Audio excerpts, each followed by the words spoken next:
All right, let's see how you did on your assignment for 2 independent means.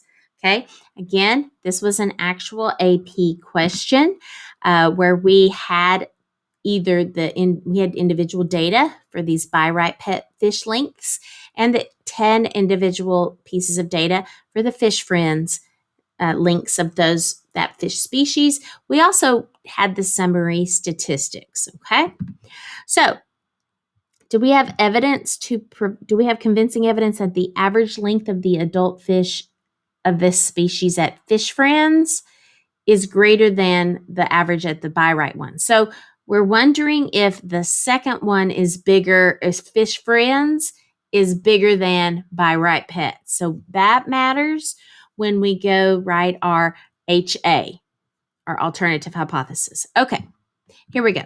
Parameters. Mu of B was the average length of all such fish, so this type of whatever species at by right pets. Mu of F was the average length of all such this type of species at Fish Friends. Our hypothesis statements. The null hypothesis is setting them equal, but the question was investigating if the Fish Friends was greater than the by right pets. So however you write this, make sure you have your inequality correct. You will also want to keep this straight when you go and put this into your calculator.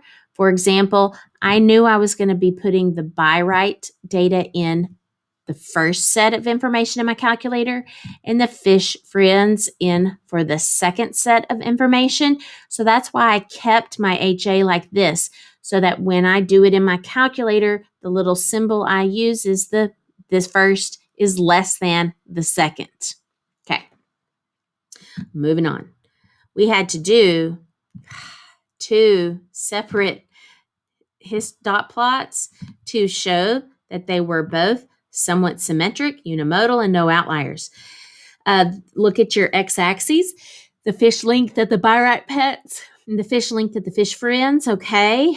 And now, real quick, notice that for random, I did talk about how both of them were randomly selected from their respective populations. And independent, 8 is less than 10% of all such fish by right pets, and 10 is less than 10% of all such fish friends. But don't forget this.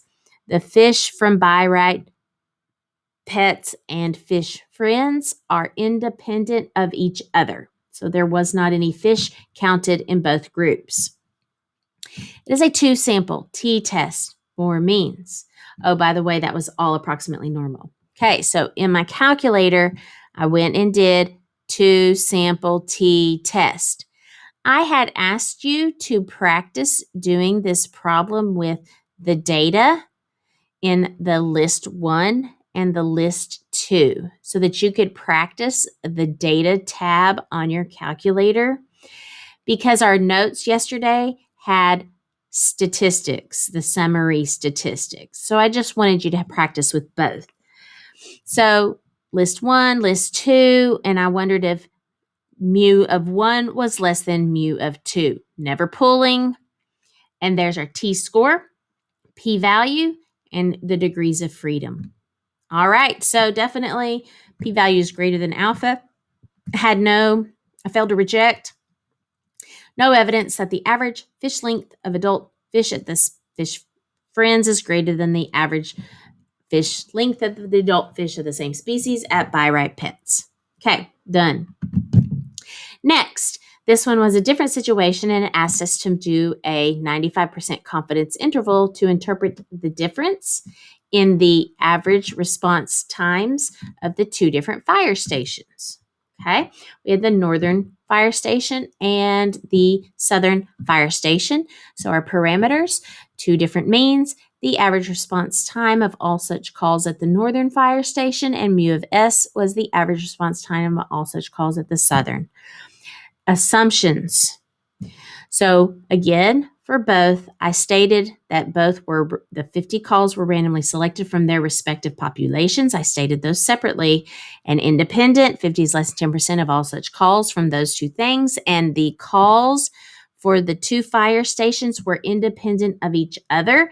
So we were not looking at them going to the same location. So if it was a big fire where they called both departments, those were not included in here. So 50 northern fire station calls is greater than or equal to 30, and 50 southern fire station calls is greater than or equal to 30. So they're large enough, so the approximately normal model applies. All right, what's next? A name. 2 sample t interval for means. So we only had the summary statistics. So when we do a 2 sample t interval, we did the summary statistics tab as our input, put in the information. And so don't forget this. You have to say which way it's subtracted so that you know what's going on. So keep in mind, this is saying that the average call time for the northern could be 2.37 minutes lower to 3.37 minutes higher than the average response time at the southern station. Let me say that again. The average response time at the northern station could be 2.3 minutes slower to hold on a second. Less time would be faster. Ooh, I might have written that wrong. 2.37 minutes faster to 0.37 minutes slower than the average time at the southern and the degrees of freedom. Let me see how I wrote it. Let me see if I did it right. Oh, I did do it right. Good. I am 95% confident that the difference in the average call time of the northern station is 2.3 minutes faster than and 0.37 minutes longer than the average call time of the southern fire station. And since 0 is in there, which actually is what question B on this free response question indicated, does this give evidence that the 2 fire stations have different average response times? So, no, don't forget to answer the question. The interval contains 0, which means there is not evidence of a significant difference between the average response time of the northern fire station and the average response time of the southern. All right, done. 2 AP free response questions. Okay, so here's this one. Just interpretation of p-value. If the null is true, there's a 24% chance of getting these sample results or something more as far below 0 as those found in the sample. Okay, number 4. Ooh, this one was tricky. I was like, ooh, what's the difference between C and D? Because those look really close. FYI, this 1.96 was the Z critical value for 95%. But we needed the T critical value. So it was inverse T of 0.025 with 15 degrees of freedom, and that's 2.13. You know what? If you put 16 in here, it gave you 2.12, and that's what's wrong with C. Close, very close. Okay, here, the quality of the t distribution versus the standard. The t distribution is more varied than the standard normal curve. And remember, as the sample size goes up, the t distribution is approaching the normal model. Okay, so that kind of has to do with some of these other ones here. Okay, ooh, this one, I had to go and put this into the calculator and actually compute the test. So I had to do the p-value. So they gave us this information. I could see that they were hypothesizing that the treatment group average pain level was less than the placebo group average pain level. And then they gave the summary statistics. So I had to then go find I guess I could have gone and run this test myself and gotten the p-value. So you could have gone and just done a 2 sample t-test and put it in the calculator and then run the test. But I went ahead and I did the p-value maybe a faster way. I did the TCDF of that lower tail with 43.43 degrees of freedom, and I got that. So it's very small, basically zero. So it's significant at the zero point 0.01 level that the average pain of the treatment is significantly lower than the average pain with the placebo.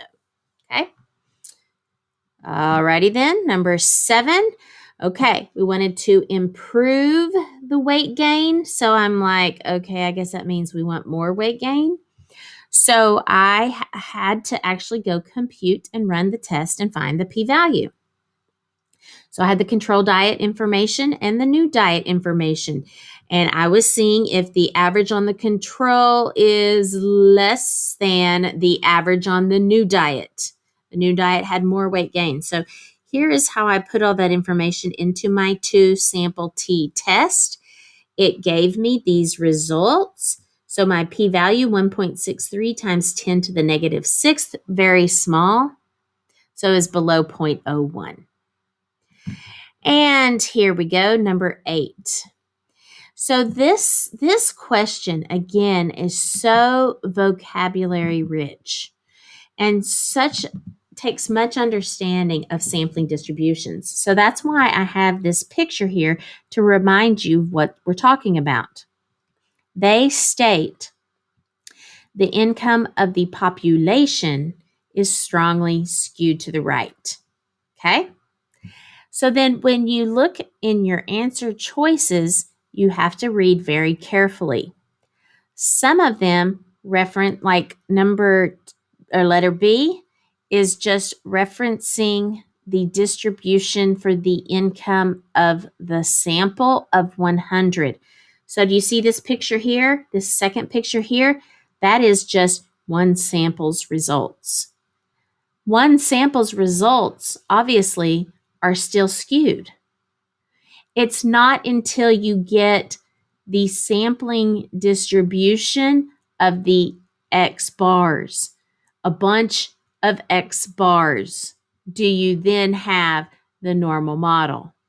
And it was because they were large enough samples. So down here, the sampling distribution of the sample means is what was approximately normal because the sample size is greater than 30. Okay. All the other ones were wrong. And you can see there I have kind of some stated things. But I think this picture just really, really helps. All right. And so let's check your AP testers. How are we doing? Estimating the average, let's see, we were estimating the average mean number of minutes. Well, they stratified.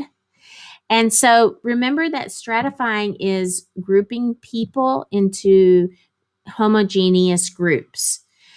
So stratifying in sampling is like blocking in an experiment. You're grouping them into homogeneous groups. And what that does is by making them homogeneous, you're reducing the variability in the groups, not removing or reducing the bias.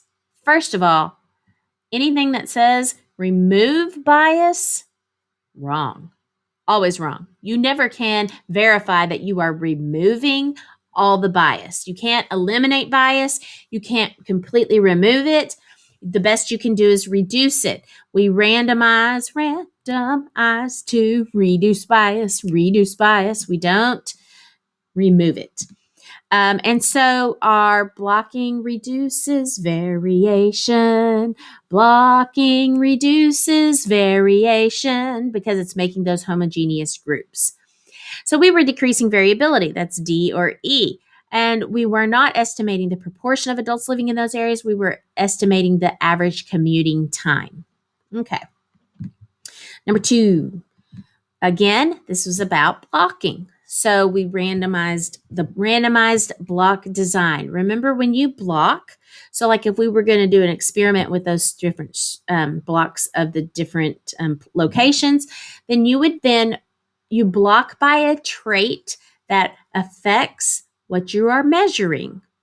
So if I think that I know that the location of where people live, well, this would have been a study, but if I think that's going to affect the, if I'm doing an experiment on gas mileage per gallon or something, and I think where they live, it affects their gas mileage per gallon because of the driving conditions, then I'm blocking by a trait that may affect the miles per gallon because I think the location is going to affect that. Blocking makes homogeneous groups that are similar. Here, we wanted to block by the subjects that would burn have the same type of skin type because that's what we were measuring was how easily they burned. And number 3, you make an experiment. What do you do? Control, randomize, repeat. You want to control the variables as much as you can, control any extraneous things as well as much as you can. In this case, it talks about having a control group or having at least 2 treatment groups. Yes, you cannot just go, bam, one thing. No, you need to have some type of way to compare. And you must have randomly assigned to the treatment group so you can claim the cause and effect. So you have to have that random assignment.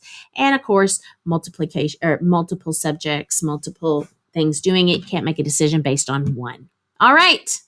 There is your AP Tester Trio and going over your homework. So I hope that you did well on that and you're hanging in there for our AP review.